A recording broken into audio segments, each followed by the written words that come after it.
పితా పుత్ర పవిత్రాత్మ నామమునా మన నాథుడైన యేసుక్రీస్తు కృప, సర్వేశ్వరుని ప్రేమ, పవిత్రాత్మ సహవాసము మీ అందరితో ఉండునుగాక. మీ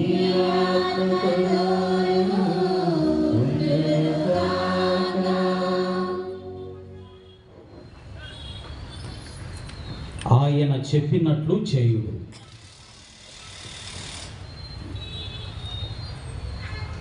మరియ తల్లి కానా వివాహంలో శిష్యులకు చెప్పినటువంటి బంగారు మాట, అదే మాట ఈరోజు మనమందరము కూడా అన్వయించుకోవాలి. ఆయన చెప్పినట్లు చేయుడు. ఆయన చెప్పింది తప్ప మిగతావన్నీ కూడా చేసేటువంటి స్థితిలో ఈ మానవ జాతి ఉంటూ ఉంది. పాపము చేస్తూ ఉన్నామన్నటువంటి స్పృహను మనిషి కోల్పోతూ ఉన్నాడు. The greatest sin of this decade is losing the sense of sin అని చెప్పేసి అంటారు. ఇప్పుడున్నటువంటి ఈ ప్రస్తుత పరిస్థితుల్లో మనిషికి అవసరమైనటువంటి శాంతి, సమాధానము, ఆరోగ్యము, నిర్మలత్వము, ఆప్యాయత, ప్రేమ ఇవన్నీ కావాలి. కుటుంబంలో శాంతి కావాలి అని అంటే మనం చేయవలసింది ఒకటే, ఆయన చెప్పినట్లు చేయుడు. క్రీస్తు స్వామి చెప్పినట్లు చేయాలి. అప్పుడే కుటుంబంలో శాంతి, ఆయురారోగ్యములు, సంతోషము, సమాధానం ఇవన్నీ కూడా దొరుకుతుంది. కావున ప్రియ సహోదరి సహోదరుడా, ఈ పరిశుద్ధమైనటువంటి దివ్య పూజలో ఈ దివ్య పూజావళి ఫలాలు మనం పొందాలి అంటే మొట్టమొదటగా మనలో ఉన్నటువంటి కల్మషాన్ని, మనలో ఉన్నటువంటి పాపాన్ని, మనలో ఉన్నటువంటి అసూయ, పగ, ద్వేషం ఇవన్నీ కూడా తొలగించాలి. ఒక వ్యక్తి అంటాడు, ఒక వ్యక్తి శత్రువు కావాలి, ఒక వ్యక్తితో మనస్పర్ధలు రావాలి అని అంటే నువ్వు తిట్టాల్సిన అవసరం లేదు, కొట్టాల్సిన అవసరం లేదు. నీవు పైకి ఎదుగుతూ పోతూ ఉంటే నీకు శత్రువులు ఎక్కువైపోతారని చెప్పేసి అంటాడు. నిజమే కదా? కాబట్టి అటువంటి వారందరి కోసం ఈ పరిశుద్ధమైనటువంటి దివ్య పూజలో ప్రార్థన చేసుకుంటూ ఆ త్రిత్వైక దేవుడు ప్రసాదించినటువంటి ఈ గురుత్వానికి కృతజ్ఞతలు తెలియజేసుకుంటూ ఇక్కడ చేరినటువంటి మనందరినీ ఆ త్రిత్వైక దేవుడు దీవించి ఆశీర్వదించాలని ప్రార్థన చేసుకుంటూ మన పాపముల కోసం పశ్చాత్తాపడదాం.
ఎలా మరచిపోయాను నా యేసుని, ఎలా మరచిపోయాను నా యేసుని, ఇలా మిగిలిపోయాను నే పాపినై, ఇలా మిగిలిపోయాను నే పాపినై, ఎలా మరచిపోయాను నా యేసుని, ఎలా మరచిపోయాను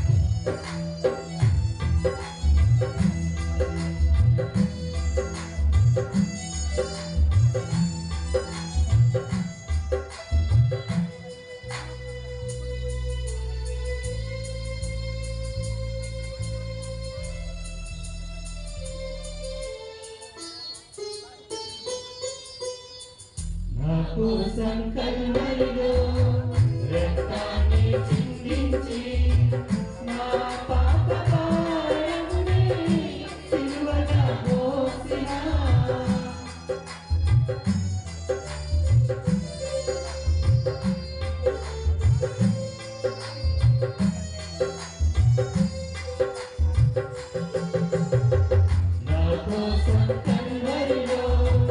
రక్తాన్ని చిందించి నా పాప భారమునే సిలువగా మోసిన తన రక్తధారలనే రక్షణగా చేసి పాప క్షమాపణనిచ్చే పావన ప్రభువే తన రక్తధారలనే రక్షణగా చేసి పాప క్షమాపణనిచ్చే పావన ప్రభువే ఎలా మరచిపోయాను నా యేసుని ఎలా మరచిపోయాను నా యేసుని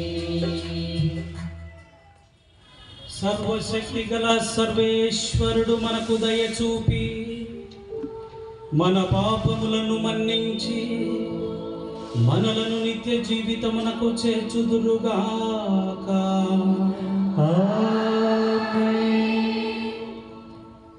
ప్రభువా దయ చూపుము, క్రీస్తువా దయ చూపుము, ప్రభువా దయ చూపుము.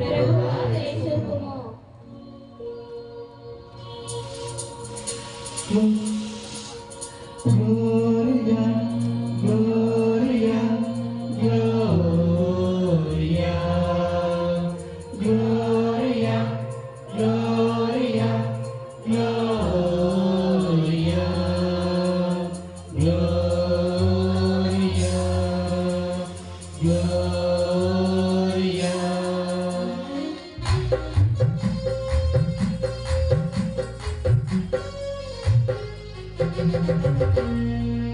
ఓననమునా సర్వేశ్వరునికి మహిమా కలుగునుగాక, మహిమా కలుగునుగాక. మహోన్నతమునా సర్వేశ్వరునికి మహిమా కలుగునుగాక, మహిమా కలుగునుగాక. భూలోకవాసులకు శాంతి సమాధానం, భూలోకవాసులకు శాంతి సమాధానం కలుగునుగాక, ఇలా కలుగునుగాక, కలుగునుగాక, ఇలా కలుగునుగాక. మహోన్నతమునా సర్వేశ్వరునికి మహిమా కలుగునుగాక, మహిమా కలుగునుగాక.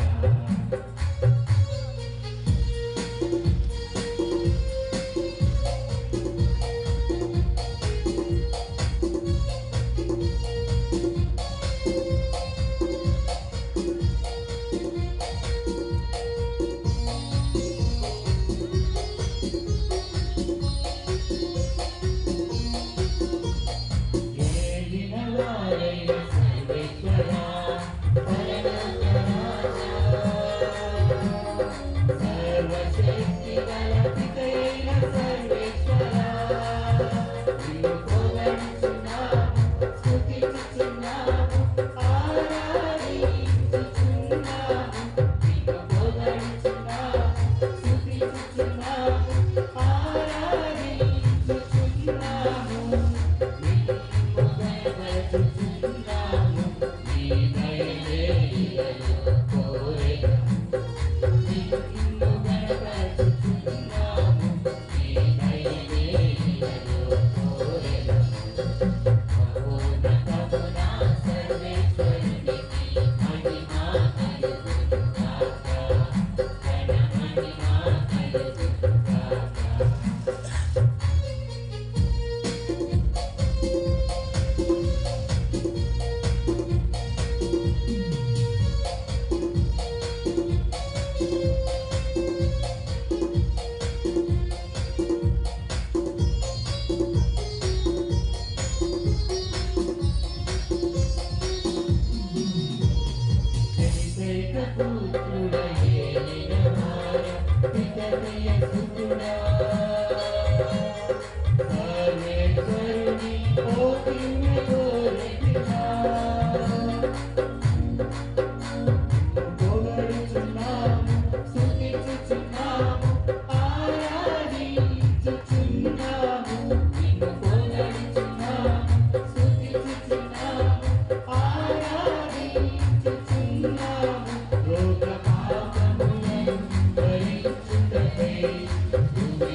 ప్రార్థించుదము.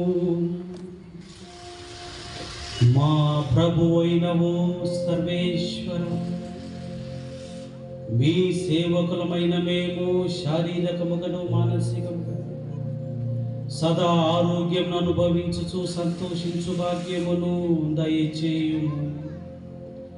నిత్య కన్య అయిన పరిశుద్ధ మరియమాత విజ్ఞాపన ప్రార్థన సహాయము ఈ లోకపు దుఃఖ దురితం నుండి విముక్తిని పొంది పరలోకపు నిత్యానందము తనివి తీరా అనుభవింతుముగాక. మీతోనూ పవిత్రాత్మతోనూ కలిసి యుగ యుగములు జీవించుచు పాలించు మా నాథుడు మీ కుమారుడైన యేసుక్రీస్తు ద్వారా ఈ మనవి చేయుచున్నాము.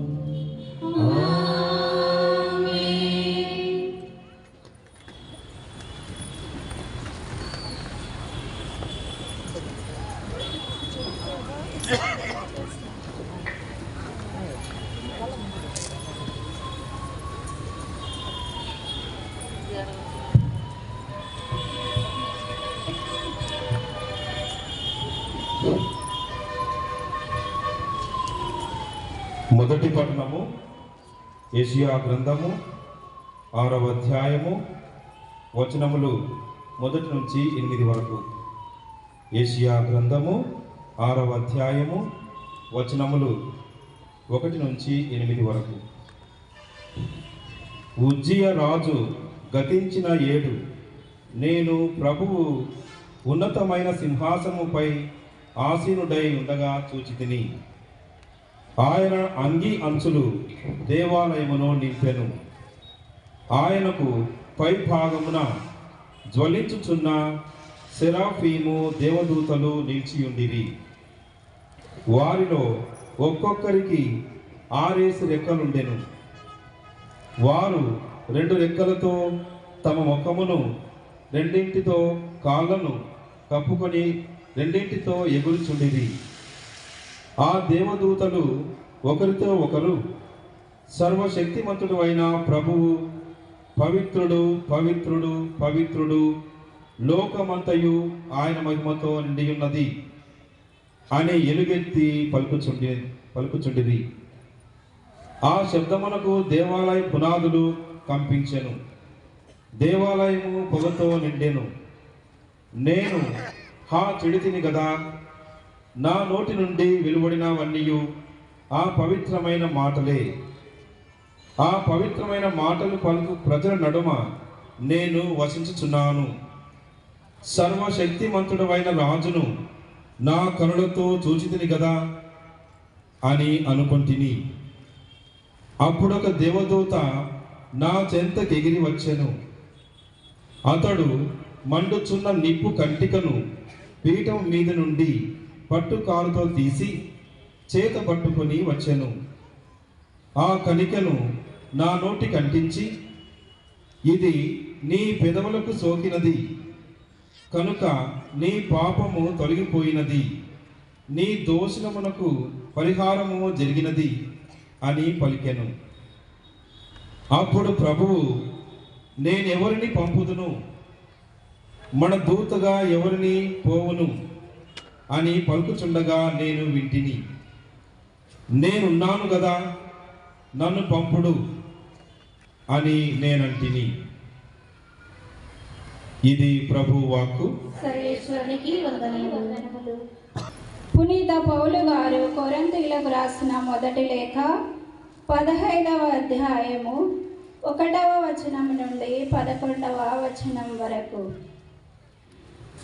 సోదరులారా, నేను బోధించినదియు మీరు గ్రహించినదియు మీ విశ్వాసమునకు మూలాధారమునైన సువార్తను గూర్చి మీకు జ్ఞాపకము చేయ నెంచుచున్నాను. మీరు ఉద్దేశరహితముగా విశ్వసించి ఉండిననే తప్ప నేను మీకు బోధించిన విధముగా మీరు దానికి గట్టిగా అంటిపెట్టుకొని ఉంటిరేని మీరు రక్షింపబడుదురు. నేను పొందిన దానిని మీకు మొదట అందించితిని.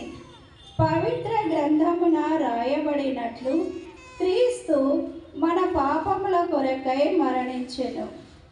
పవిత్ర గ్రంథమున వ్రాయబడినట్లు ఆయన సమాధి చేయబడి 3వ దినమున సజీవుడుగా లేవనెత్తబడెను. ఆయన పేతురునకు తదుపరి 12 మంది అపోస్తులకును కనపడెను. పిమ్మట ఆయన ఒకే పర్యాయము తన అనుచరులలో 500 మందికి పైగా కనపడెను. వారిలో కొందరు మరణించినను పెక్కు మంది జీవించియే ఉన్నారు. ఆ పైన యాకోబునకు తదుపరి అపోస్తులకందరికీ ఆయన కనపడెను. అకాలమందు జన్మించినట్లున్న వాడనైనను చివరకు నాకును ఆయన దర్శనమిచ్చెను. ఏలయన అపోస్తులందరిలో నేను అల్పుడను, దేవుని సంఘమును హింసించిన వాడను అగుటచే అపోస్తలుడని పిలువబడుటకు నేను అయోగ్యుడను. కానీ దేవుని అనుగ్రహమున నేను ఇప్పుడున్న స్థితిలో ఉన్నాను. ఆయన అనుగ్రహము నాయందు నిష్ఫలము కాలేదు. పైగా ఇతర అపోస్తుల కంటే నేను ఎంతయో అధికముగా శ్రమించితిని. కానీ అది నిజముగా నా ప్రయాస కాదు, అది నా ద్వారా పనిచేయు దేవుని కృపయే. కనుక నేను కానీ వారు కానీ మేమందరము బోధించినది ఇదియే మీరు విశ్వసించినది. ఇది క్రీస్తు సువిశేషం. క్రీస్తువా మీకు స్తుతి కలుగునుగాక. ప్రభువు మీతో ఉందురుగాక. నీ ఆత్మతోను ఉండునుగాక. పునీత లూకా రాసిన సువిశేషములోని భాగము. ప్రభువా నీకు మహిమ కలుగునుగాక.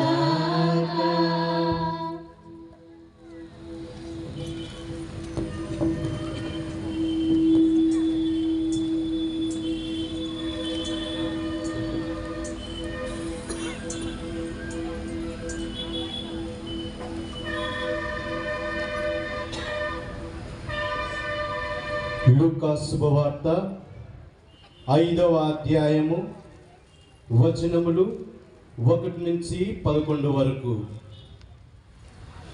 యేసు ఒక పర్యాయము గెనెసరేతు సరస్సు తీరమున నిలిచి ఉండగా జనసమూహము దేవుని వాక్కును ఆలకించుటకు ఆయన వద్దకు నెట్టుకొనుచు వచ్చిరి. ఆయన అచ్చట 2 పడవలను చూచెను. జాలరులు వారి నుండి దిగి తమ వలలను శుభ్రపరచుకొనుచు ఉండిరి. అందులో ఒకటి సీమోను పడవ. యేసు ఆ పడవని ఎక్కి దానిని ఒడ్డున నుండి లోనికి కొద్దిగా త్రొయ్యమని అందు కూర్చుండి ప్రజలకు ఉపదేశింప ఆరంభించెను. ఉపదేశించుట ముగించిన పిదప యేసు సీమోనుతో, మీరు పడవను ఇంకను లోతునకు తీసుకొని వెళ్ళి చేపలకై మీ వలలను వెయ్యుడు అనెను. అందుకు సీమోను, మేము రాత్రంతయు శ్రమించితిమి, కానీ ఫలితము లేదు. అయినను మీ మాట మీద వలలను వేసేదను అని ప్రత్యుత్తరము ఇచ్చెను. వల వేయగానే వల చిలుగునన్ని చేపలు పడెను. అంతట జాలరులు 2వ పడవలో ఉన్న తమ తోడివారికి వచ్చి సహాయము చేయుడని ప్రాధేయపడగా వారు వచ్చి 2 పడవలను చేపలతో నింపగానే పడవలు మునుగునట్లు ఉండెను. సీమోను పేతురు అది చూచి యేసు పాదములపై పడి, ప్రభు, నేను పాపాత్ముడను, నన్ను విడిచిపొండు అని పలికెను. ఇన్ని చేపలు పడుట చూసి సీమోను అతని తోడివారు ఆశ్చర్యపడిరి. సీమోనుతో ఉన్న జబద్దాయి కుమారులు యాకోబు యోహానులను అట్లే ఆశ్చర్యపడిరి. యేసు అప్పుడు సీమోనుతో, భయపడవలదు, ఇక నుండి నీవు మనుషులను పట్టువాడవై ఉందువు అనెను. ఆ జాలరులు పడవలను ఒడ్డునకు చేర్చి తమ సమస్తమును విడిచిపెట్టి యేసును అనుసరించిరి. ఇది క్రీస్తు సువిశేషము. క్రీస్తువా నీకు స్తుతి కలుగునుగాక. ఒక ప్రశ్న అడుగుతున్నా, నువ్వు చేసే ఆరాధన దేవునికి స్వీకార్యమా కాదా అని ఎలా తెలుసు? మనం చేసే పండుగలు దేవునికి ఇష్టమా కాదా అని ఎలా తెలుసు? నేను నా సమయం పాడు చేస్తున్నానా లేదా అని ఎలా తెలుసు?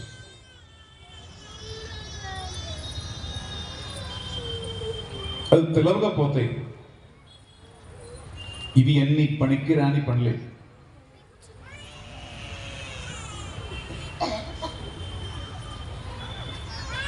బైబిల్లో ప్రియులారా, ఆదికాండం 3వ అధ్యాయంలో మీకు సుపరిచితమైన ఆదాము ఏవంబుల సంతానం కయ్యేను హేబెలు ఇద్దరు ఉన్నారు. ఒకడు అర్పించిన బలి దేవుడు సంప్రీతితో స్వీకరించాడు. ఇంకొకడు అర్పించిన బలి దేవుడు అస్సలు స్వీకరించనే లేదు, ముట్టుకోలేదు.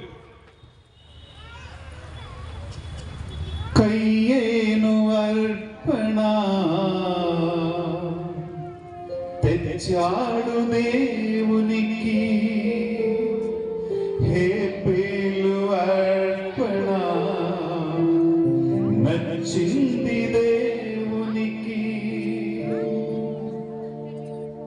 అర్పించు వాటి కంటే అర్పించు మనిషి ముఖ్యం, అర్పించు వాటి కంటే అర్పించు మనసు ముఖ్యం. నచ్చాలి మొదట నీవే, కావాలి మొదట నీవే. ఈ పాట నాకు చాలా ఇష్టం, కానీ మొత్తం పాడే టైం మనకు లేదు. అర్థం మీకు అర్థమైంది కాబట్టి అది చాలు. కయ్యను అనుకున్నాడు,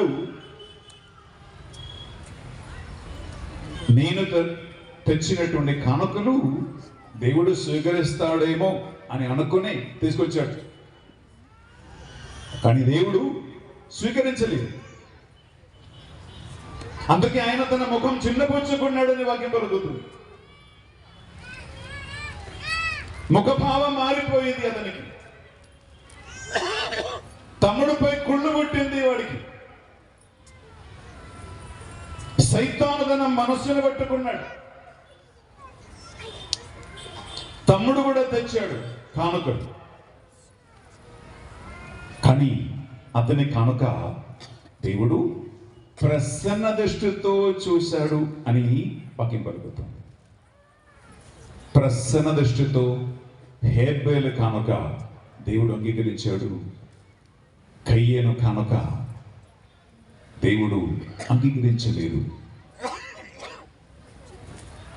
బిడ్డలారా, ఒక చిన్న ప్రశ్న అడుగుతున్నా. ఆల్మోస్ట్ 30 గంట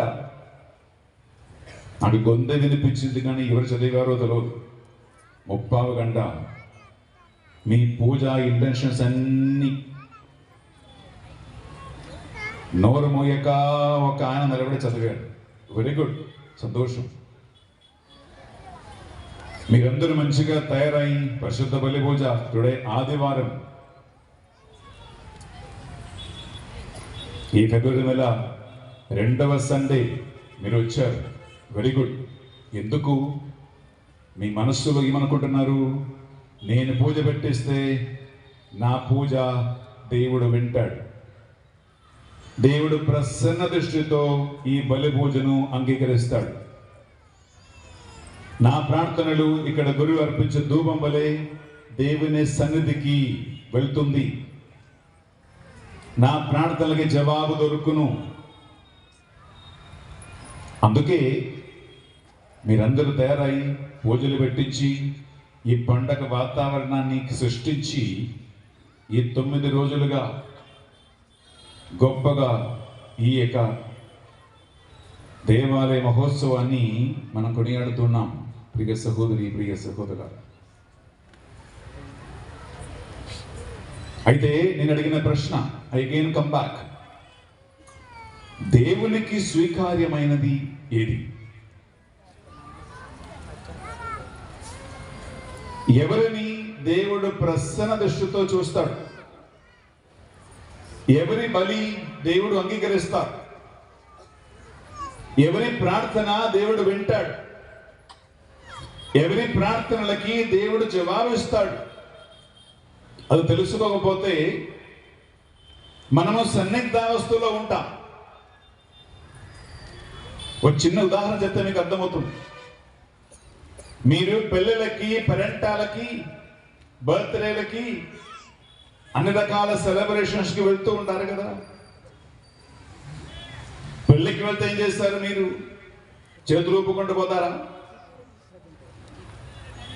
నవదంపతులకి ఇవ్వటానికి ఏదో ఒక గిఫ్ట్, ఒక బహుమానం తీసుకెళ్తారు. నేను చీర పెడితే హ్యాపీగా ఉంటారా? నేను డబ్బులు ఇస్తే హ్యాపీగా ఉంటారా? ఏమైనా ఇంటి సామాన్లు కొనుక్కొని కానుక ఇస్తే హ్యాపీగా ఉంటారా అని మీరు ఎవరికైతే గిఫ్ట్ తీసుకెళ్తున్నారో, ఎవరి కోసం కొంటున్నారో, ఎవరి ఫంక్షన్స్ కి మీరు వెళ్తూ ఉన్నారో వాళ్ళ మనస్సు ఏంటో అడిగి కనుక్కొని తెలిసి వారికి నచ్చిందే మీరు కొంటారు, లేదా మీకు నచ్చింది కొంటారా? చెప్పండి. ఒక చిన్న ఉదాహరణ, నేను ఆంధ్ర తెలంగాణలో అటు ఇటు బాగా సువార్త పరిచయకు తిరుగుతూ ఉంటా. కొంతమంది మా ఆఫీస్ స్టాఫ్ని కానీ సెక్రటరీకి కాల్ చేసి, బెన్నిఫాల్ ఏది తింటారమ్మా, బెన్నిఫాల్ ఏది తింటారమ్మా, ఆయన చికెన్ తింటాడా, మటన్ తింటాడా, చేపలు తింటాడా అని కనుక్కుంటాం.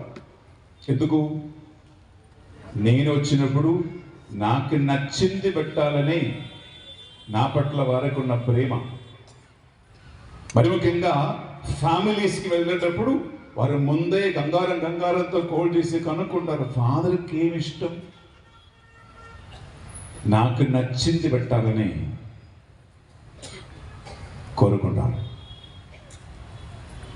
అలాగే మానవ సంబంధాలలో పెళ్లి, పెరెంటాలు, బర్త్డేలు, ఎవరైనా ఇంటికి వస్తే అతిథులు, మెహమాన్లు, గెస్టుల కోసం వారికి ఏం నచ్చింది, వారికి ఏది ఇష్టం, ఏది కోరుకుంటారు, ఏది బాగా తింటారు అని కనుక్కుని అదే వెళ్ళి కొనుక్కు వచ్చి వండుకుని వారికి మనం వండిస్తాం. ఒక మనిషిని సంతోషపెట్టడానికి, ఒక మనిషి ప్రీతిని పొందుకోవటానికి, ఒక మనిషితో సంబంధం బాగా చేసుకోవటానికి ఇన్ని కష్టాలే, ఇన్ని శ్రమలే. అయితే బిడ్డలారా, దేవుని దగ్గరికి వచ్చినప్పుడు ఆయనని సంతోషపెట్టడానికి, ఆయనకి నచ్చింది చేయటానికి, ఆయన కోరుకున్నది తీసుకురావటానికి, ఆయన అడిగినట్లు దేవాలయములో అతన్ని ఆరాధించటానికి మనం ఎంతమంది కనుక్కుంటాం? దేవుడి చిత్తం ఏంటో, ఆయన ఆశించినది ఏంటో, ఆయనకి స్వీకార్యమైనది ఏంటో, నిజమైన ఆరాధన ఏంటో అని ఎంతమంది కనుక్కుంటూ దేవాలయానికి వస్తారు.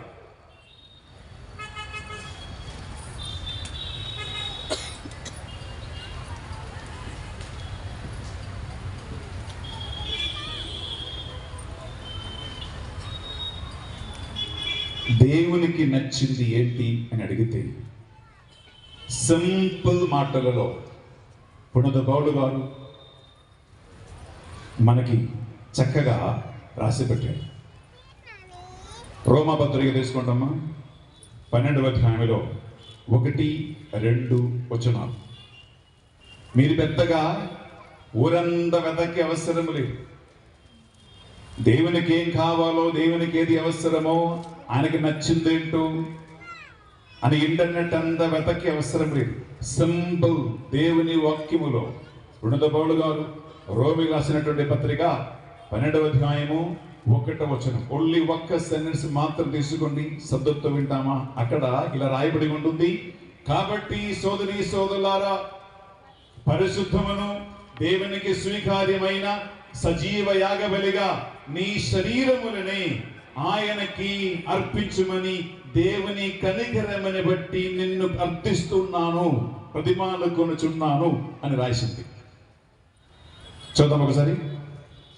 కాబట్టి సోదరులారా, పరిశుద్ధమును దేవునికి ప్రీతికరమును అయిన సజీవ యాగముగా మీ శరీరములను ఆయనకు సమర్పించుకొనుడని దేవుని కనికరమును బట్టి మేము బ్రతిమాలుకొనుచున్నాను. సింపుల్, ఒక్క మాట శబ్దంతో వినండి.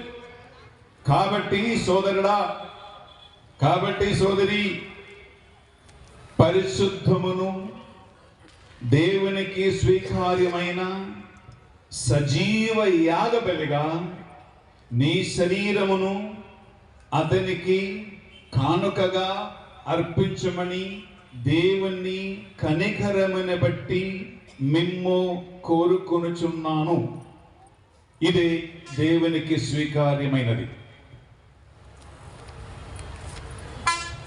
ఒక మాట, దేవునికి ఏం కావాలి? హలో, వింటున్నారా? వింటూ ఉన్నారంటే చేతుల పైకి లేపి చూపించండి. చాలా సంతోషం. గట్టి చెప్పట్లు ఉండే, ఒకసారి గట్టి చెప్పట్లు కొడతాను, గట్టిగా కొట్టండి. సంతోషం అమ్మా, మీరు మంచిగా వింటూ ఉన్నారు, వెరీ గుడ్. అయితే చప్పట్లు కొట్టే వాళ్ళని అడుగుతూ ఉన్నాం, దేవునికి ఏం కావాలి? ఒక్క మాట చెప్పాలంటే ఆయనకి నువ్వు కావాలి. అర్థమవుతుందా? పెద్ద పెద్ద మాటలే మనకు అవసరం లేదు.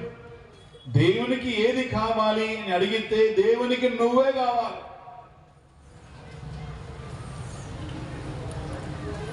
దేవునికి నువ్వు కావాలి. God wants you.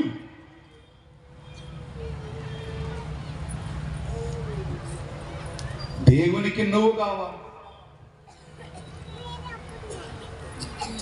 బిడ్డలారా, ఈనాటి మొదటి పట్టణము, రెండో పట్టణము, మూడో పట్టణం, విచ్ మీన్స్ సువార్త, 3 దేవునికి స్వీకార్యమైన కానుకగా మారినటువంటి 3 వ్యక్తుల జీవితాలే మీరు విన్నారు. మొదటి వ్యక్తి యెషయా 6వ అధ్యాయము 1 నుంచి 8 వరకు మీరు విన్నారు. ఈ కథ మీకు తెలుసు, అతని కథ అంతా చెప్పక్కర్లా. యెషయా ప్రవక్త గ్రంథం మీరు 1, 2, 3, 4, 5 చదివితే ఆయన ఈ 5 చాప్టర్స్ లో ఇతరులని వేళ్ళెత్తి చూపించి నీకు దురితం, నీకు శాపం, నీకు దోషం, నీకు శిక్ష అని ఇంగ్లీష్ లో ద ప్రాఫిట్ ఆఫ్ డూమ్ అని అంటారు. విచ్ మీన్స్ వినాశనానికి, దేవుని శిక్షకి, దేవుని శాపానికి ఈ ప్రవక్త పలికినటువంటి మాటలు. కానీ 6వ అధ్యాయంలో బిడ్డలారా, ఆయన దేవుణ్ణి దర్శించాడు. ఆయనకి దేవ దర్శనం కలిగింది. అప్పటి వరకు యెషయా దేవుణ్ణి దర్శించలేదు, ఆయన చూడలేదు. దేవునికి ఏం కావాలో, దేవునికి ఏది ఇవ్వాలో అని ఆ మనిషికి తెలియదు. దేవుణ్ణి కళ్ళారా దర్శించినటువంటి మనిషి ఈ యెషయా ఏమంటున్నాడు? నేను చెడుతుంది కదా, నా నోటి నుంచి వెలువడు మాటలన్నీ పాపపు మాటలే కదా, పాపపు మాటలు పలికే ప్రజల నడుమ నేను నివసిస్తూ ఉన్నాను కదా అని ఆయన తన పాపాలు ఒప్పుకున్నాడు.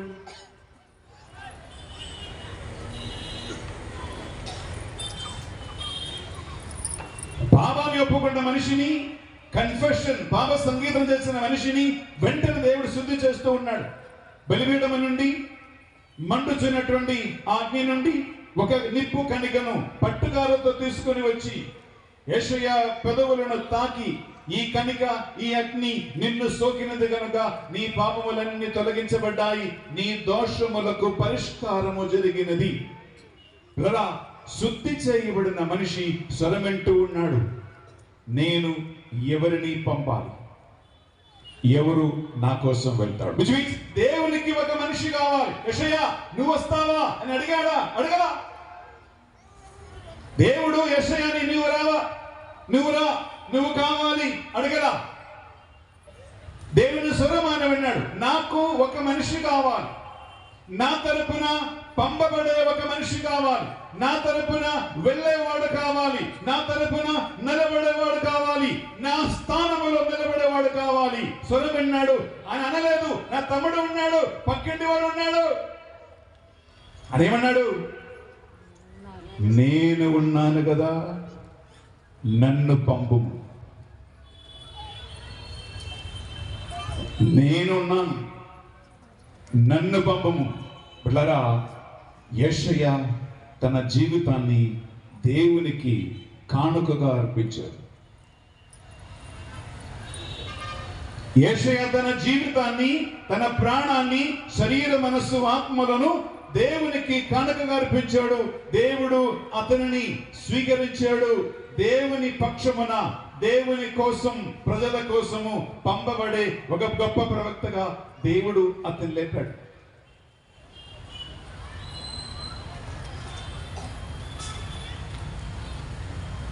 రెండో పట్టణం ఎంత చక్కగా చదివా. ఇప్పుడు పౌలు గారి కొరింథీయులకు రాసినటువంటి మొదటి పత్రికలో 15వ అధ్యాయం. ప్రియ సహోదరి, ప్రియ సహోదరులారా, అక్కడ పౌలు గారు తన హృదయ పరివర్తన గురించి మాట్లాడుతున్నాడు. ఆ రెఫరెన్స్ ఎక్కడ ఉంది అంటే, ఇప్పుడు ఇలా మీరు ఇంటికి వెళ్ళి చదువుకో, మీకు తెలిసి ఉండవచ్చు, మీరు ఆస్యం సంఘస్థులు దేవుని బిడ్డలు కాబట్టి. అపోస్తలుల చర్యలో 9వ అధ్యాయం మీరు వెళ్ళి చదువుకోండి. పెద్దగా ఏమొద్దు, 1, 2, 3, 4 వరకు చాలు.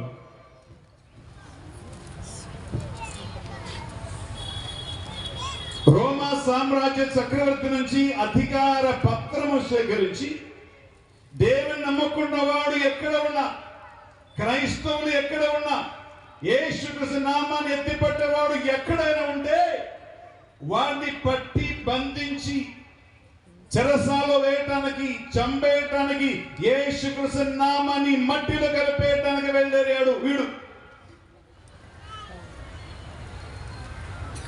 డమాస్కస్ నగరానికి వెళ్తూ ఉంటాడు. దారిలో దేవుడు పట్టుకున్నాడు. ప్రియ సహోదర, ప్రియ సహోదరి, మీకు తెలుసు, ఆయన 3 రోజులు ఏం తినలేదు, ఏం త్రాగలేదు, గుండివాడుగా ఒక చీకటి గదిలో ఉన్నాడు. అనానియాస్ వెళ్ళి అతని కోసం ప్రార్థించాడు. ప్రియులారా, సౌలు పౌలుగా మారాడు.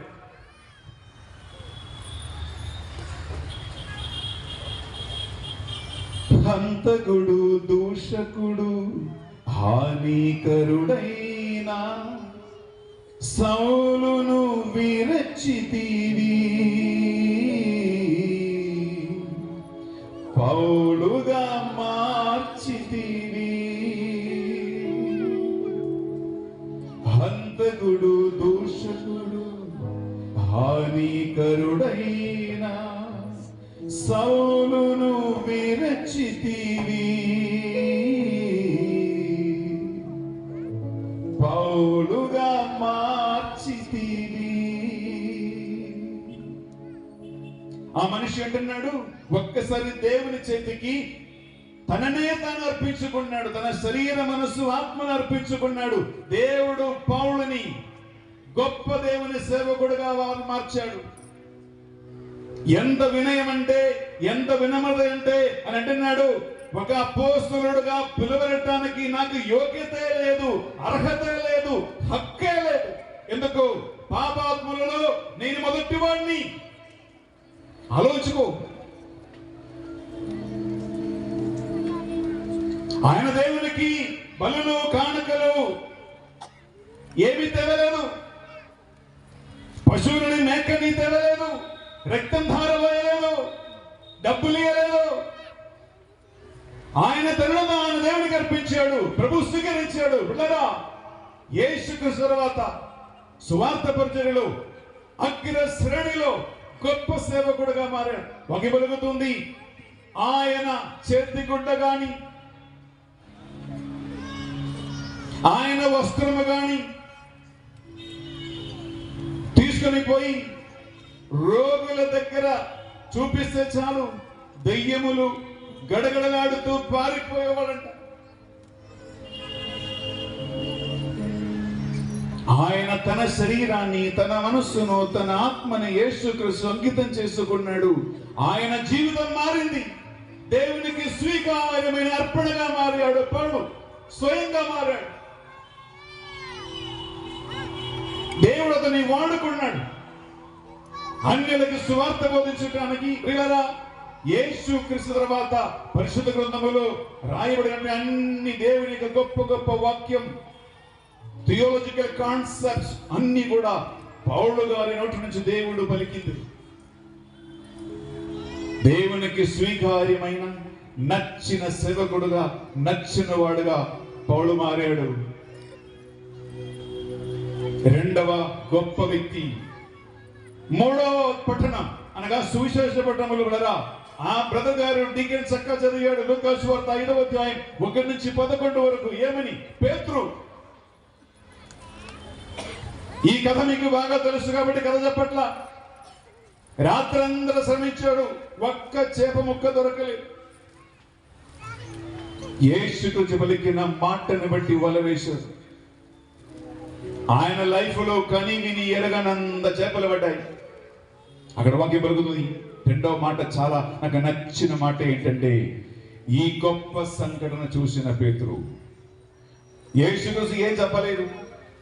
యేసుక్రీస్తు పాదములపై పడి పేతురు ఏమన్నాడు? ప్రభువా, నేను ఒక పాపాత్ముడిని కనుక నువ్వు దయచేసి నన్ను విడిచిపో, నువ్వు వెళ్ళిపో, నీ పనికి నేను యోగ్యుని కాదు, నీవు పవిత్రుడవు, నేను పాపాత్ముడిని, నీవు దేవుని కుమారుడవు, నేను సైతాను పుత్రుని, నేను పాపాత్ముడిని, నన్ను విడిచిపట్టు, నన్ను వదిలేసాయి. అప్పుడు ప్రభు అన్నాడు, ఇక నుంచి నువ్వు మనుషులనే పట్టే వాళ్ళగా మారతావు. నిన్ను నేను చేపలు పట్టేవాడుగా కాదు, మనిషిని పట్టేవాడుగా నిన్ను చేస్తాను, మారుతాను, మార్చేస్తాను ఆయన మారాడు. ఆయన వకి వెలుగుతుంది అన్ని విడిచిపెట్టి యేసుక్రీస్తుని వెంబడించాడు. ఆయన కానుకలు తేవలేదు, మేకలు తేవలేదు, బలి అర్పించలేదు, పాటలు పాడలేదు, పండుగలు చేయలేదు. తనను తానే దేవునికి అర్పించాడు పేతురు, తనను తాను దేవునికి కానుకగా అర్పించాడు పౌలు, తనను తాను దేవునికి అర్పించాడు యెషయా. ఎంత మంచి పఠనాలు ఈ ఫిబ్రవరి నెల 2వ ఆదివారం మనం విన్నామంటే, అన్ని పఠనాలకి ఒకే ఒక థీమ్. అదేంటంటే దేవునికి స్వీకార్యమైన, పరిశుద్ధమైన, నిర్మలమైన కానుకగా పౌలు చెప్పినట్లుగా రోమా 12:1. కాబట్టి సోదరి సోదరులారా, పరిశుద్ధమును దేవునికి స్వీకార్యమైన సజీవ యాగబలిగా నీ శరీరముని దేవునికి అర్పించమని ఆయన కనికరమని బట్టి నేను అర్థిస్తూ ఉన్నాను అని పౌలు చెప్పిన అదే మాట యెషయా, పౌలు, పేతురు గారి జీవితంలో అన్యర్థమైనవి, యథార్థమైంది, వాస్తవంగా నెరవేరింది. దేవుని చేతిలో గొప్ప దేవుని సేవకులుగా వారు.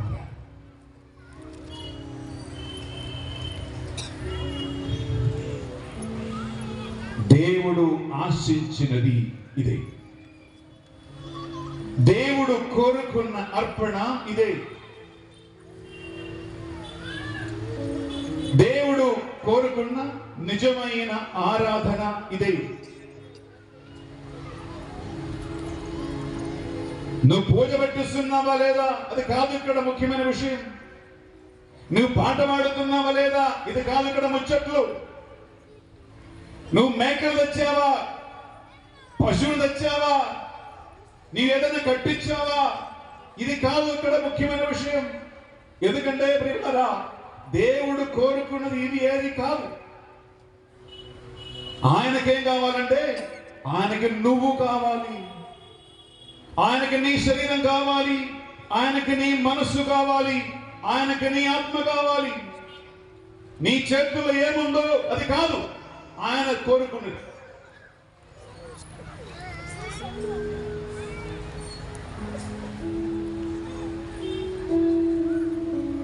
ప్రియులారా, సాధారణంగా మనం చర్చికి వచ్చినప్పుడు పుణ్యక్షేత్రానికి వెళ్తే ఏమి ఇస్తావు దేవునికి? డబ్బుండే డబ్బులు ఇస్తావు,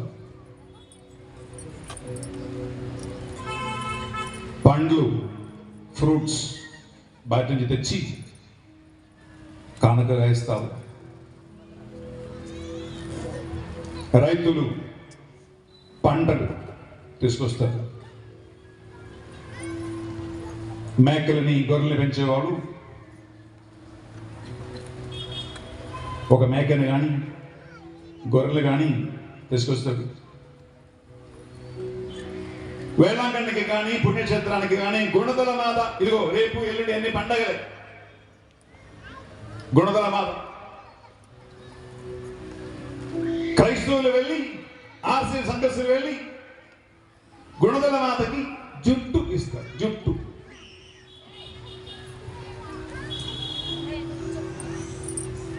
గుడ్డు చేపించుకుంటారు. మరి తల్లికి ఇది జుట్టు. ప్రియ సహోదరి, ప్రియ సహోదరులారా, మీరు జుట్టు ఇస్తే తప్పేం కాదండి.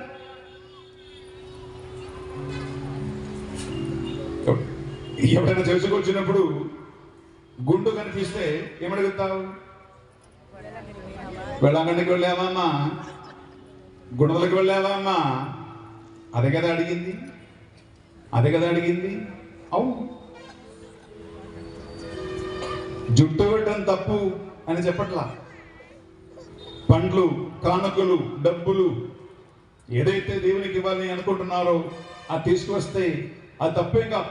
అది మీ భక్తికి, మీ దైవ ప్రేమకి, నీ విశ్వాసానికి ఒక నిదర్శనం.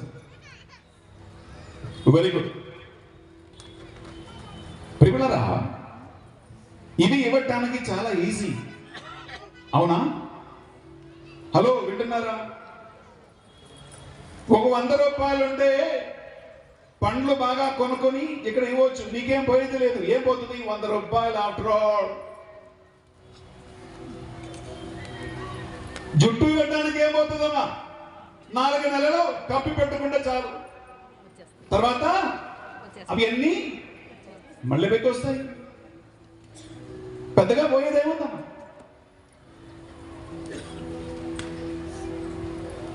వంద మేకలు ఉంటే అందులో ఒకటి దేవునికి ఇస్తే ఏం పోతుంది పెద్దగా? నేను ఒక చిన్న ప్రశ్న అడుగుతాను. ఒక్కసారి గుండు చేయించుకుంటే ఇంకా లైఫ్ లో జుట్టు రాదు అంటే ఇస్తారా ఆడవాళ్ళు? చెప్పండి. హలో, ఒక్కసారి గుండు చేయించుకుంటే ఇంకా చచ్చే వరకు జుట్టు రాదు.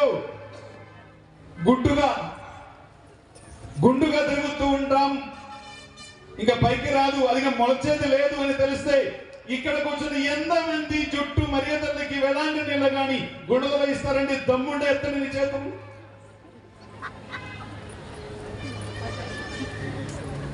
ఒక్క చేయి ఉందా? ఒక్కసారి జుట్టు దేవునికి ఇస్తే ఇంకా జుట్టు పోయింది, ఇంకా పైకి రావు, అది ఇంకా మొలకెత్తేది లేదు, పెరగదు, గుండులాగానే ఉంటాలా జీవితాంతం వరకు అని తెలిస్తే ఇక్కడ ఇన్ని వేల మంది కూర్చుంటే ఒక్కడు కూడా చేతులు ఎత్తలేదే.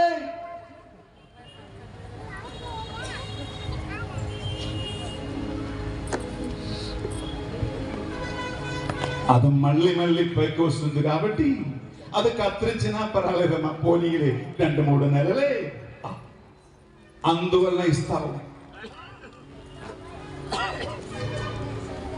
విచ్ మీన్స్ బిడ్డలారా, దేవునికి దేవునికి ఇచ్చే కానుకల వలన నీకేమి పెద్దగా పోయేది లేదు. అరే డబ్బున్న వాడికి ఒక 500 దేవునికి ఇస్తే ఏ పెద్దగా పోయింది? ఒక దుమ్ము పోయినట్టే. జుట్టున్నమ్మ ఎన్ని కొప్పులు వేసుకోవచ్చు తెలుగు సామెత ఉంది, అవునా? జుట్టు బాగా ఉండే అది కొద్దిగా దేవునికి ఇస్తే మరి ఇతరులకి ఇస్తే ఏం పెద్ద పోయేది ఉందమ్మా? బిడ్డరా, మన ఆర్సీఎం సంఘములో దైవారాధనలో నేను గమనించిన విషయం ఏంటంటే 99% మంది దేవునికి తెచ్చే కానుకలు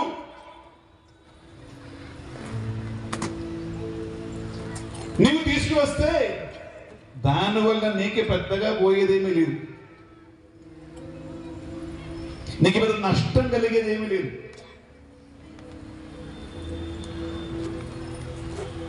అందుకే సహోదరి సహోదరులారా,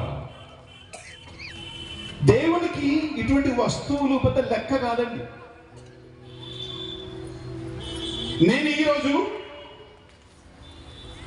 మీకు ఏ వాక్యం చెప్పాలి అని మధ్యాహ్నం నా రూములో ప్రార్థన చేస్తూ ఉన్నా.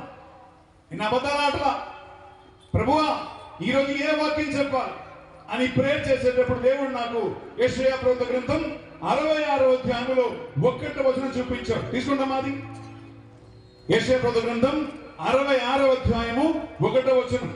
దాని హెడ్డింగ్ ఫస్ట్ చదవండమ్మా. యెషయా 66 1వ వచనం చదివే ముందు ఆ హెడ్డింగ్ ఏంటమ్మా? అక్కడ ఏముంది? దైవోక్తి. దైవోక్తి. దైవోక్తి. ఇంగ్లీష్ లో అది ఇంకా బాగుంది. నా బైబిల్ ఇంగ్లీష్ అమ్మా, నాకు తెలుగు అంత బట్టి లేదు. Okay, the worship God demands. The worship God demands is the heading of Isaiah 66, which means దేవుడు ఆశించిన ఆరాధన అని అర్థం, దేవుడు కోరుకున్న ఆరాధన అని అర్థం. ఇదే దేవుడు నాతో చెప్పాడు మీకు చెప్పమని. ఈరోజు దేవునికి ఎలాంటి ఆరాధన కావాలి, దేవుడు ఏమి కోరుకుంటూ ఉన్నాడు, దేవునికి ఏది అవసరము, ఆయన దేనికోసం ఆశపడుతూ ఉన్నాడు, ఆయన దేనికోసం ఎదురు చూస్తూ ఉంటూ అని యెషయా 66 1వ వచనంలో చెప్పాడు. చదువుతామా 1వ వచనం? ప్రభు ఇట్లనుచున్నాడు, ఆకాశము నాకు సింహాసనము, భూమి నాకు పాదపీఠము.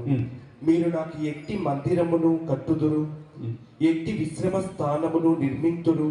భూమి ఆకాశమును నేనే చేసి తిని, ఇవి అన్నీ నావి. ఇవి ప్రభు పలుకులు, వినయాత్ముడును. చాలు.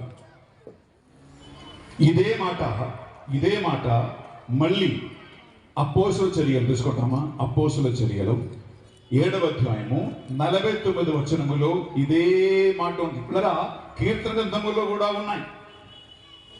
ఇది 1 కాదు, 2 కాదు, 3 కాదు. ఇంకొకటి అపోస్తుల చర్యలో 7వ అధ్యాయము 49వ వచనం చూద్దామా? ఆకాశము నా సింహాసనము, ఆకాశం నా సింహాసనము, భూమి నా పాదపీఠము. భూమి నా పాదపీఠము. నా కొరకు మీరు ఎటువంటి ఇల్లు కట్టెదరు? నాకు నువ్వు ఏమిస్తావు? ఇదే ప్రశ్న. అరే ఆకాశం సృష్టించినది నేనే, భూమిని కలిగజేసింది నేనే. ఈ భూమి అంతా, ఆకాశం అంతా, అందులో ఉన్న సర్వస్వము సమస్తము నాదే. మరి నువ్వు నాకేంటి నీ జుట్టు ఇచ్చేదే? నువ్వు నాకేంటి ఆపిల్ వండి ఇచ్చేదే? నువ్వు నాకేంటి గొర్రెలు ఇచ్చేదే? నువ్వు నాకేంటి చీర పెట్టేదే? ఇదిగో చీర కట్టించుకోవటం మర్యాదల్ని దేవాలయాలలో, పుణ్యక్షేత్రాల్లో భక్తి కార్యమే. Very good. నా ప్రశ్న ఏంటంటే, నీ చీర దేవునికి ఎందుకు? నీ జుట్టు దేవునికి ఎందుకు? నీ డబ్బులు దేవునికి ఎందుకు? నీ పండ్లు, నీ అలంకారములు. ప్రభు అంటున్నాడు, ఇవి అన్ని నాదే అన్నప్పుడు నాకేం తీసుకొస్తావు నువ్వు? అందువలన ఆయన అడిగింది ఏంటంటే ప్రియలారా, నాకు నువ్వు కావాలి. నీ శరీరం కావాలి, నీ మనస్సు కావాలి, నీ ఆత్మ కావాలి. ఇదే దేవుడు పిల్లరా మన నుంచి అడిగి. ఇది ఇవ్వటానికి ఎంతమంది సిద్ధంగా ఉన్నాం? నీ ప్రాణం దేవునికి ఇవ్వటానికి సిద్ధమా? నీ మనస్సు, నీ ఆలోచన, నీ తలంపులు దేవునికి ఇవ్వటానికి సిద్ధమా? నీ ఆరోగ్యం, నీ సమయం దేవునికి ఇవ్వటానికి సిద్ధమా? నీ ఊపిరి దేవునికి ఇవ్వటానికి సిద్ధమా? నువ్వు నిన్నే దేవునికి కానుకగా అర్పించడానికి సిద్ధమా?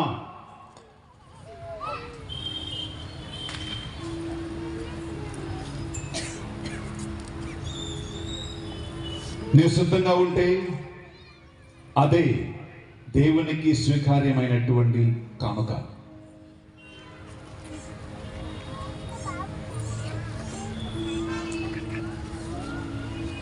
అందులో వీళ్ళరా పరిశుద్ధమును, చూడు ఆ వాక్కు చూడు, పరిశుద్ధమును నంబర్ 1, విచ్ మీన్స్ శరీరం పరిశుద్ధతతో ఉండాలి,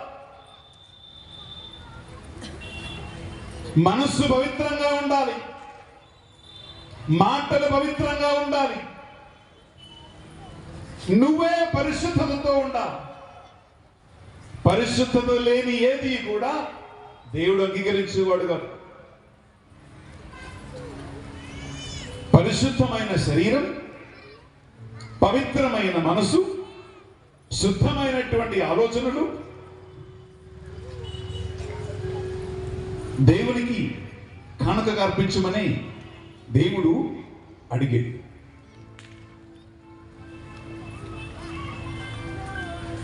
పిల్లరా, అది నువ్వు ఇస్తే ఖచ్చితంగా దేవుడు నీ పరిశుద్ధ బలిని స్వీకరిస్తాడు. అది ఇస్తే ఖచ్చితంగా నీ పాటలు దేవుడు అంగీకరిస్తాడు. అది ఇస్తే ఖచ్చితంగా నీ బలి అర్పణ హేబేలు అర్పించు బలిలాగా దేవుడు స్వీకరిస్తాడు. ఆ పరిశుద్ధత నీ ఒంట్లో లేకపోతే, ఆ పరిశుద్ధత నిర్మలత్వం నీ శరీరంలో లేకపోతే, ఆ పవిత్రత నీ మనస్సుకు లేకపోతే, మాటలకు లేకపోతే, తలంపులో లేకపోతే, నీ ప్రాణములో లేకపోతే, నీ ఆత్మలో లేకపోతే, నీ కానుకలు దేవునికి అక్కర్లేదు అని అర్థం.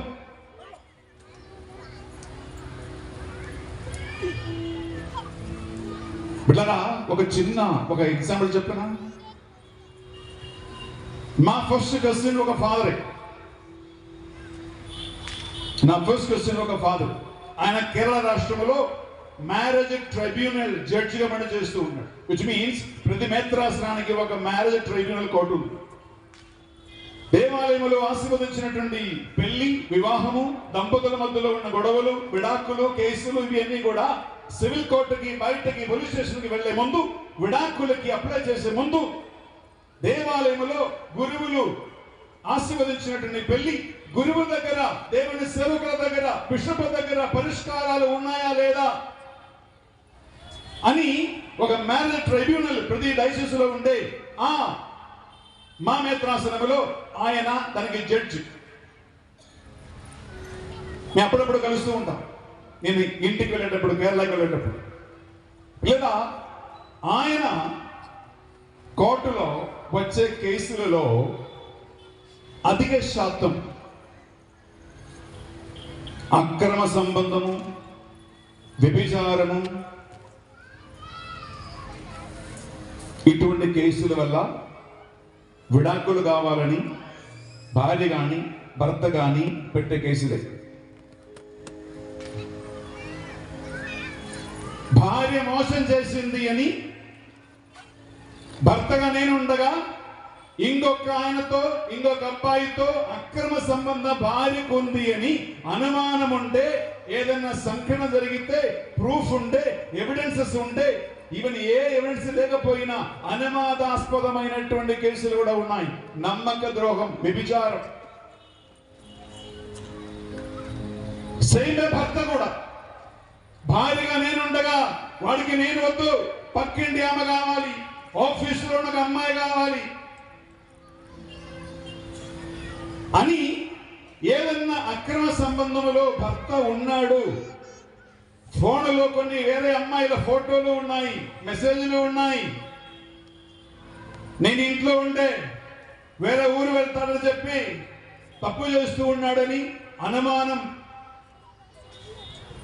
ఏదైనా ఇష్యూస్ ఉంటే వెంటనే అప్లికేషన్ పోయేది విడాకులకి. నా చిన్న ఒక ప్రశ్న అండి, చిన్న ఒక ప్రశ్న. ఆఫ్టర్ ఆల్ నీ భర్త, ఆఫ్టర్ ఆల్ నీ భార్య ఇంకొక ఆమెని ముట్టుకున్నాడని, ఇంకొక ఆయనతో పడుకున్నాడని, లేదా మొబైల్ ఫోన్ లో చాటింగ్ చేస్తున్నాడని, మెసేజ్ పంపిస్తున్నాడని, ఒక ఫోటో పెట్టుకున్నాడని, ఏదోదో సీక్రెట్స్ ఉన్నాయని తెలిస్తే మరుక్షణం విడాకులకి,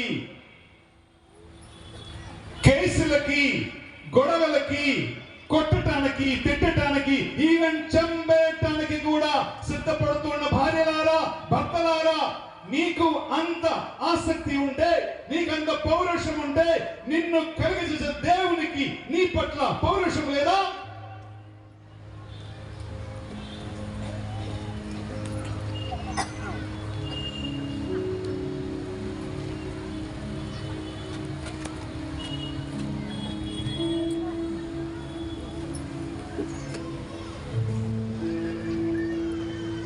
అనుమానం ఉంటే నాకు భార్య వద్దు, అనుమానం ఉంటే నాకు భర్తనే వద్దు. ఏదో చిన్న చిన్న పొరపాట్లు అయ్యాయి, దానికే నాకు ఈమె వద్దు, నాకు వీడు వద్దు, విడాకులు కావాలని కేసులేసి తిరుగుతున్నటువంటి మనం ఒక నిమిషం ఆలోచించుకోండి. శరీర మనస్సు ఆత్మలతో కూడిన పవిత్రత యందు, శరీరానికి పవిత్రత, మనస్సుకు పవిత్రత, మాటల్లో పవిత్రత, ఆలోచన తలంపులో పవిత్రతతో కూడినటువంటి దేవునికి స్వీకార్యమైన ఆరాధన, దేవునికి స్వీకార్యమైన బలి అర్పించవలసినటువంటి నువ్వు, నేను పిల్లరా, ఆ దేవునికి విరుద్ధంగా తప్పు చేసి, పాపం చేసి, దొంగతనం చేసి, అబద్ధాలాడి, మోసం చేసి, అన్ని వక్ర మార్గాలలో, కుట్రలో జీవించి మళ్ళీ వచ్చి బలి అర్పిస్తే, కానుకలు అర్పిస్తే, పాటలు పాడితే, పూజలు చేస్తే ఎలా దేవుడు స్వీకరిస్తాడండి? ఆయన కోరుకున్నది పవిత్రత, శాంక్టిటీ, హోలీనెస్.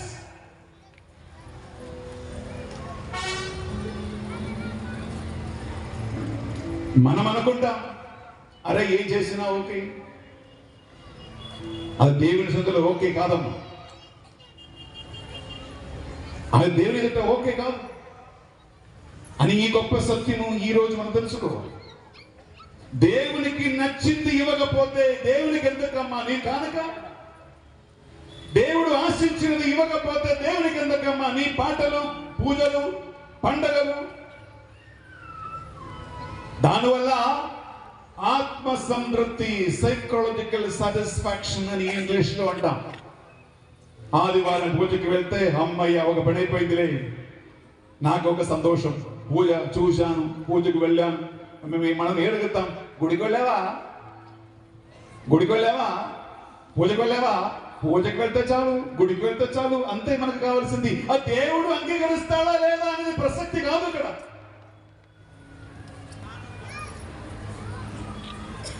నువ్వు ఎలా ఉన్నా సరే ఆ పాలు పరిశుద్ధ దివ్య శరీరం రక్తం నీ గురువు పనిచేస్తారు, అది ఎలాగైనా పర్వాలేదు నీకు, కానీ దేవునికి అలా కాదు.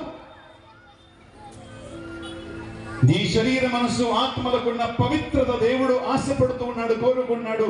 ఆ పవిత్రత ఎంత మాత్రమే నువ్వు దేవుని ఆరాధిస్తే నీ ఆరాధన దేవునికి స్వీకార్యమైనది.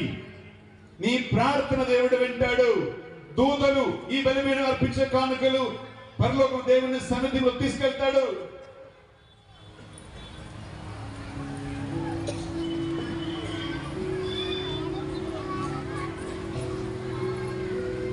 రేపటి నుంచి మాస్కి వెళ్తే, ఒక పూజ పెట్టిస్తే, ఒక కానుక తెచ్చినప్పుడు, గుడికి వెళ్ళాలని తలంపు కలిగినప్పుడు మన మనసులోకి పరిగెత్తుకుంటూ రావలసిన మొదటి ఆలోచన ఏంటంటే, నేను ఈ సండే పూజకి వెళ్తే, పూజ పెట్టిస్తే ఈ పూజ దేవుడు అంగీకరిస్తాడా లేదా?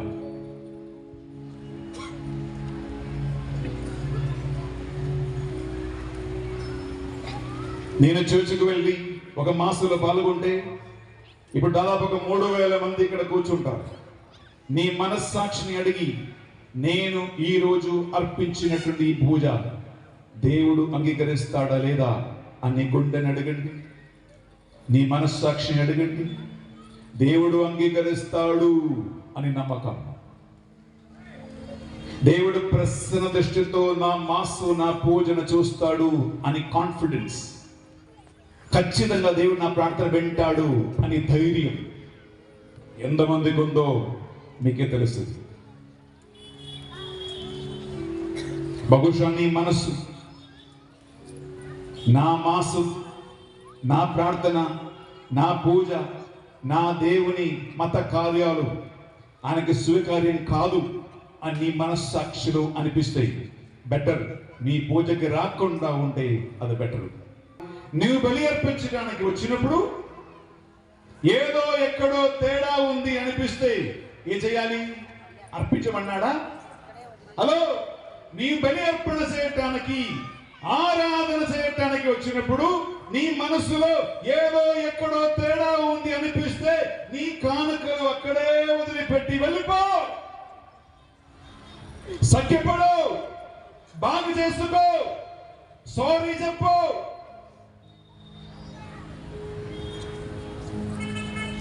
నాకు స్వీకార్యమని బలి అర్పించే మనసు వచ్చినప్పుడే రా. మన్నించమని, తగ్గించుకోమని దేవుడు అంటున్నాడు. తర్వాతనే బలి. స్వీకరించే అర్హత నాకుందా లేదా అని మనస్సాక్షిని అడిగి నీ పాపాలు ఒప్పుకుని యోగ్యత కలిగినటువంటి అర్చకులుగా, అర్పకులుగా వచ్చి అర్పించమన్నాడు. బిడ్డలారా, దేవునికి అర్పించే కానుకల, దేవునికి అర్పించే అర్పణల ప్రత్యేకతలు అనేకమున్నాయి.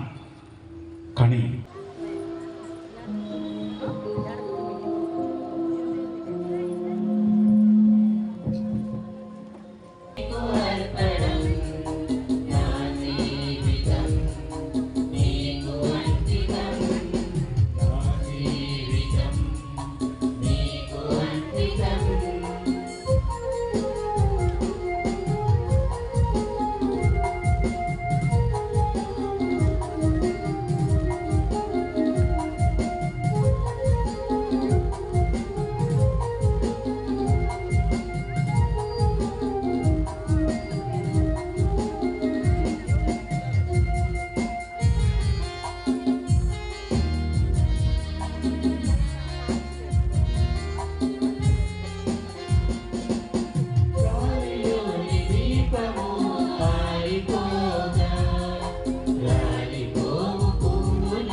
సహోదరి సహోదరులారా, నేను మీరును అర్పించు ఈ బలి సర్వశక్తి గల పితైన సర్వేశ్వరునికి ప్రీతికరమగునట్ల ప్రార్థించుదము.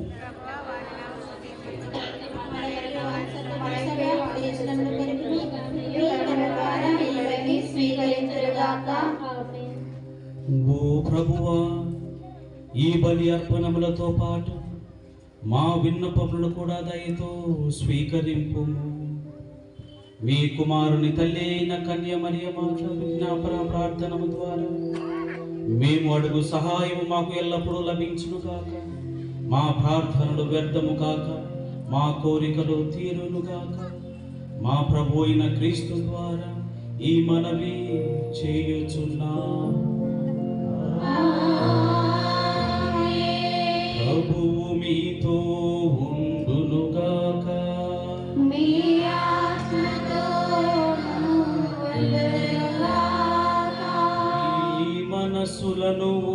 పరలోకమునకు త్రిప్పుము.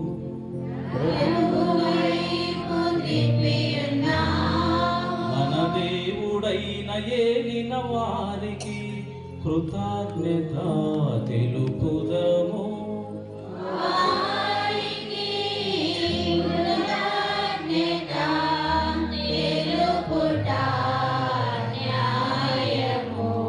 ఏలిన వారా పావన పిత సర్వశక్తి గల నిత్య సర్వేశ్వర, ఎల్లప్పుడూ చోటను మేము మీకు కృతజ్ఞతా వందనములు చెల్లించుట యుక్తము, న్యాయము, రక్షణదాయకము.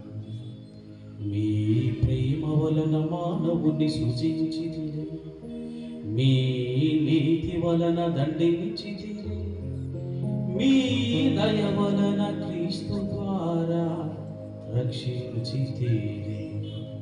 వారి ద్వారా దూతలు మీ మహత్వమును పొగడుచున్నారు, అధిపతులు ఆరాధించుచున్నారు, శక్తిమంతులు వణకుచున్నారు. పరమండలమందలి బలవంతులు ఆనంద పరవశులైన భక్తి జ్వాలకులను ఏకీభవించి ఉప్పొంగుచు మీ స్తుతులను పాడుచున్నారు. వారలతో మా స్వరములను ఏకము చేసి మిమ్ము దీన భావముతో స్తుతించుట ఎట్లనగా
ఆశీర్వదింపబడిన వారు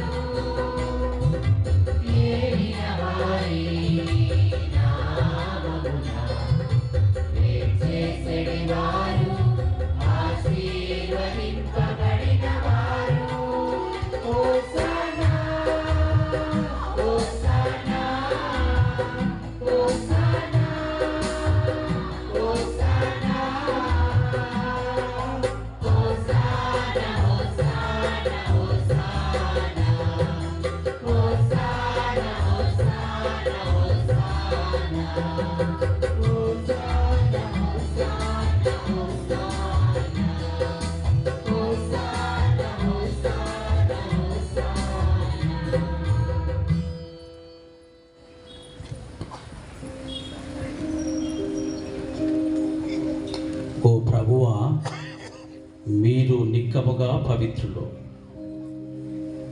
సర్వ పవిత్రతకు ఊటయు మీరే.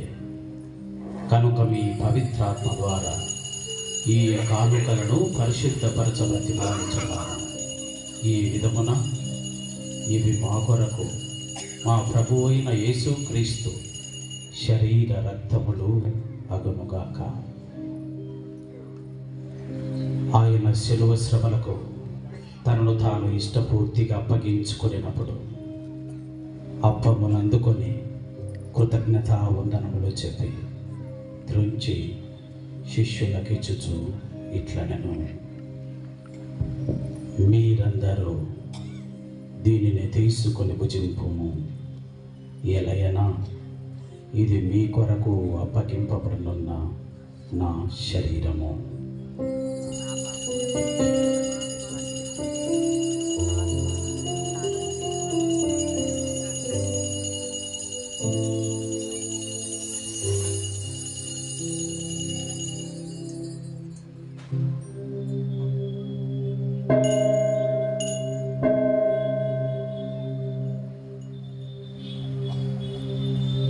ఆ విధముననే భోజనానంతరము పాత్రమునందుకొని మరల మీకు కృతజ్ఞత వందనములు చెప్పి శిష్యులకిచ్చుచు ఇట్లనెను,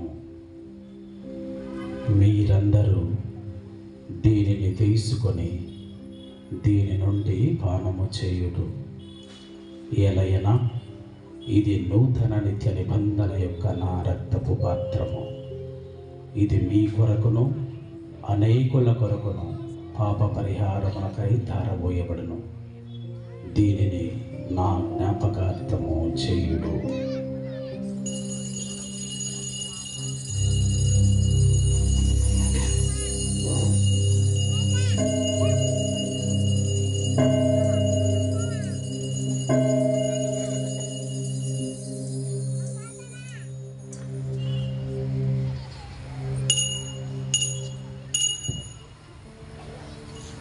ఇది విశ్వాస రహస్యము. యేసువా, మీ మరణం ప్రకటించెదము, మీ ఉత్థానము చాటెదము, మీరు మరలా వచ్చే వరకు వేచి ఉందుము. కనుక తండ్రి, క్రీస్తు మరణమును ఉత్థానమును స్మరించుచు జీవమునసు ఈ అప్పమును రక్షణ పాత్రమును మీకు సమర్పించుచున్నాము. మీ సముఖమును నిలిచి మీకు పరిచర్య చేయటం మమ్ము పాత్రులుగా చేసినందుకు మీకు వందనములు తెలుపుచున్నాము. క్రీస్తు శరీర రక్తములందు పాలివారగు మమ్ము పవిత్రాత్మ ద్వారా ఐక్యపరచమని బ్రతిమాలుచున్నాము. ఓ ప్రభువా, ప్రపంచమంతట వ్యాపించి ఉన్న మీ శ్రీ సభను జ్ఞాపకముంచుకునము. మా ఫ్రాన్సిస్ పాపు గారిని, మా గాలిబాలి పీఠాధిపతిని, తదితర పీఠాధిపతులను, గురువులందరితో పాటు మమ్మును మీ ప్రేమయందు పరిపూర్ణను చేయుడు.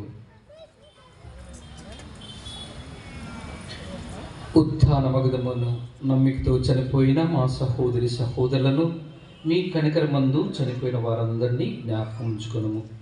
వారిని మీ దివ్య ప్రకాశంలోనికి చేర్చుకొనుము. మా అందరిపైన దయ చూపి దేవుని కన్యతలేగు మరియమాతతోనూ ఆమె భర్తయ్యకు పునిత జోజప్ప గారితోనూ పునిత అపోస్తులతోనూ ఆది నుండి మీకు సేవ చేసిన పుణ్యాత్మలందరితోనూ మాకు నిత్య జీవములో భాగమును దయచేయము. అప్పుడు వారితో కలిసి మేము మీ కుమారుడు యేసుక్రీస్తు ద్వారా మిమ్ము స్తుతించి మహిమపరచుదము.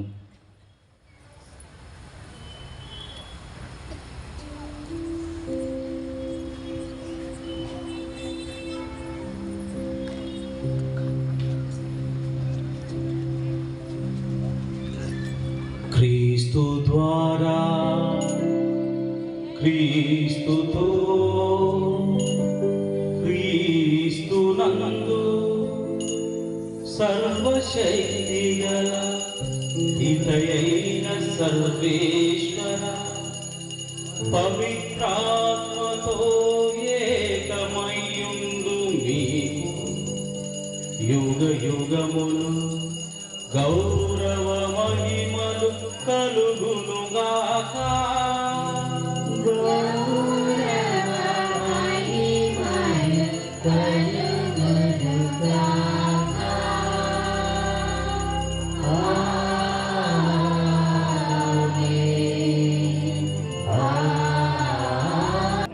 పరలోకమందున్న మా తండ్రి, మీ నామం పూజింపబడును గాక, మీ రాజ్యము వచ్చును గాక, మీ చిత్తము పరలోకమందు నెరవేరినట్లు భూలోకమందు నెరవేరును గాక. నానాటికి కావలసిన మా అన్నము మాకు నేటికివ్వండి. మా యొక్క అప్పుడున్న వారిని మేము మన్నించినట్లు మా అప్పులను మీరు మన్నించండి. మమ్ము శోధన యందు ప్రవేశింపనివ్వక కీడుల నుండి మమ్ము రక్షించండి. ఆమేన్. ప్రభువా, అన్ని కీడులను మమ్ము రక్షింపుము. మా ఈ రోజులలో మాకు శాంతిని ప్రసాదింపుము. మీ దయానుగ్రహం వలన పాపము నుండి మమ్ము విముక్తులను చేసి అన్ని కలతల నుండి సర్వదా కాపాడు. మేము మోక్షానందమును మా రక్షకుడైన యేసు క్రీస్తు ఆగమమును నిరీక్షించుచుందుము. ఏలైనా నిరంతరం మీరే రాజ్యము, మీరే అధికారము, మీరే మహిమ. శాంతిని మీకు అనుగ్రహించుచున్నాను, నా శాంతిని మీకు ఇచ్చుచున్నాను అని మీ అపోస్తులతో వచించిన ప్రభు అయిన యేసువా, మా పాపములను లెక్కింపక మీ శ్రీసభ విశ్వాసమును వీక్షింపుము. మీ చిత్త ప్రకారము మీ సభకు శాంతిని ఐక్యమును అనుగ్రహింపుము. యుగ యుగములు జీవించుచు పరిపాలించు ప్రభువా. ఆమేన్. ప్రభుని శాంతి ఎల్లప్పుడూ మీ అందరితో ఉండునుగాక. మీ ఆత్మతోనూ ఉండుగాక. ఒకరికి ఒకరు సమాధానము తెలుపుకుందాము. సర్వేశ్వరుని గొర్రెపిల్ల, లోకమేక పాపమని పరిహరించువారా, మాకు దయ చూపండి. సర్వేశ్వరుని గొర్రెపిల్ల, లోకమేక పాపం పరిహరించువారా, మాకు దయ చూపండి. సర్వేశ్వరుని గొర్రెపిల్ల, లోకమేక పాపం పరిహరించువారా, మాకు సమాధానం దయచేయండి.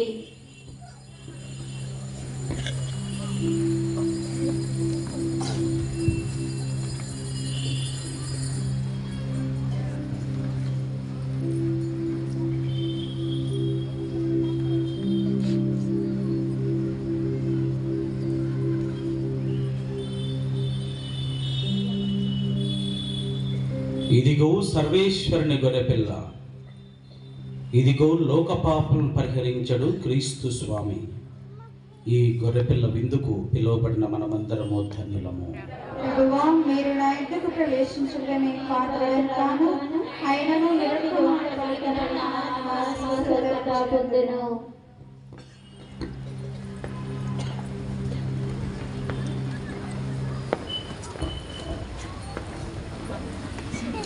గమనించండి, కథోలిక విశ్వాసులు మాత్రమే దివ్య సప్రసాద స్వీకరణకు ముందుకు రావాలి. దివ్య సప్రసాదము నాలుగుపైనే స్వీకరించాలి. ఇతరులు ఉన్న ఎలాడ మీ మీ స్థలాల్లో కూర్చొని ప్రార్థించమని మీకు మనవి చేస్తూ ఉన్నాం. కథోలిక క్రైస్తవులు మాత్రమే దివ్య సప్రసాదన స్వీకరణకు ముందుకు రావాలి. దివ్య సప్రసాదము నాలుక తెరచి నాలుక మీద స్వీకరించాలి. ఇతరులు ఉన్నట్లయితే మీ మీ స్థలంలో కూర్చొని ప్రార్థించవలసిందిగా మనవి చేస్తూ ఉన్నాం. తొందరపాటు లేకుండా నిదానముగా ప్రభువును స్వీకరించాలని మిమ్మల్ని అర్థిస్తూ ఉన్నాం.